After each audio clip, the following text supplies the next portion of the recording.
अमीना की बच्ची, और तो तुझे मैं नहीं छोड़ूंगा। या अल्लाह, क्या हो गया है? क्या कर रही है अहमद? छोड़े। क्या कर रहा हूँ? तुम्हारी माँ ने अपने यतीम और मस्कीन नवासे से मेरी मासूम बेटी को पिटवाया है।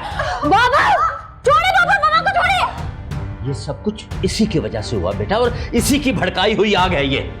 अब मैं इससे ज्यादा तुम्हें इस घर में बर्दाश्त नहीं कर सकता। चलो निकलो निकलो। बाबा रुक जाए, रुक जाए बाबा। बाबा इसमें मामा का क्या कसूर है? आप इन्हें क्यों कसूरवार ठहरा रहे हैं? बेटा इसी का कसूर है। जब से ये मेरे घर में आई है मेरी जिंदगी बर्बाद कर दी है इसने, और अब ये तुम्हारी जिंदगी तबाह करना चाह रही है। बाबा बाबा बस कर दे। अगर आप आगे आए ना और आपने मम्मा को कुछ कहा तो मैं अपनी जान ले लूंगी। ज़ारा प्लीज देखो, इसे रख दो इसे। मुझे दे दो मुझे इसे। इजी लो मेरा बेटा, इजी लो।